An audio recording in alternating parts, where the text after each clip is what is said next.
अनि एमालेको यो कार्यकर्ताहरूले के गुन्डागर्दी गर्न खोज्यो भने नेपालमा म त नेपाल सरकारलाई हात जोडेर बिन्ती गर्छु, जो पनि मान्छे यदि पार्टीको तर्फबाट अगाडि आउँछ भने सिधै गोली हानेर वर्की पार गराइदिनु के साला।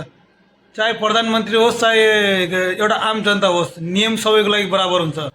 र उसले अपराध गरेको छ, सानो सानो भाइहरूलाई जेन्जी प्रोटेस्टमा सानो सानो भाइहरूको ज्यान लगेको हत्यारा हो र उसलाई जेलमा हाल्नुपर्छ। साला नबुझ्ने भेडाहरू गुन्डागर्दी गर्न खोज्ने यार। एउटा हत्यारालाई जेलमा हाल्दा पनि बिचमा आएर प्रोटेस्ट चलाउने, तोडफोड गर्ने, साला के हो यो? अरू जनताहरू छैन नेपालमा?